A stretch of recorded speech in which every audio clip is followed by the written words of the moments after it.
ঢাকার দুহার উপজেলায় মেধাবী শিক্ষার্থীদের মাঝে সম্মাননা স্মারক ও অর্থ বিতরণ করা হয়েছে।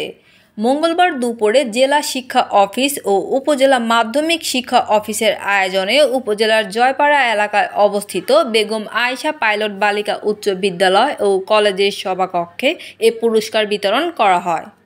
দুহার উপজেলা মাধ্যমিক শিক্ষা কর্মকর্তা মোহাম্মদ রকিব হাসানের সভাপতিত্বে প্রধান অতিথি ছিলেন দুহার উপজেলা নির্বাহী কর্মকর্তা তানিয়া তাবাসসুম।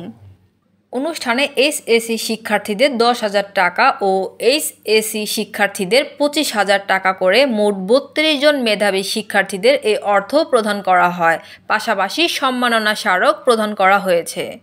এ সময় উপস্থিত ছিলেন পদ্মা সরকারি কলেজের ভারপ্রাপ্ত অধ্যক্ষ মোহাম্মদ জালাল হোসেন, জয়পাড়া সরকারি টেকনিক্যাল স্কুল অ্যান্ড কলেজের অধ্যক্ষ প্রকৌশলী মোহাম্মদ আয়েবুর রহমান, জয়পাড়া মাহমুদিয়া আলিম মাদ্রাসার অধ্যক্ষ মোহাম্মদ আব্দুন নূর, বেগম আয়েশা পাইলট বালিকা উচ্চ বিদ্যালয় ও কলেজের অধ্যক্ষ শামীমা আক্তার, উপজেলা মাধ্যমিক শিক্ষক সমিতির সভাপতি নূরে আলম সিদ্দিকী, ড্যাফোডিলস হাই স্কুলের প্রধান শিক্ষক মোহাম্মদ এরশাদ হোসেন, মালিকান্দা মেঘলা স্কুল অ্যান্ড কলেজের ভারপ্রাপ্ত অধ্যক্ষ নুরুল ইসলাম ফারুকী, দুহার প্রেস ক্লাবের সভাপতি মোহাম্মদ তারেক রাজীব, পদ্মা সরকারি কলেজের হিসাব বিজ্ঞান বিভাগের প্রভাষক মোহাম্মদ মাসুদ রানা, জয়পাড়া সরকারি পাইলট উচ্চ বিদ্যালয়ের ভারপ্রাপ্ত প্রধান শিক্ষক সৈয়দা ইয়াসমিন লিনা সহ আরও অনেকে।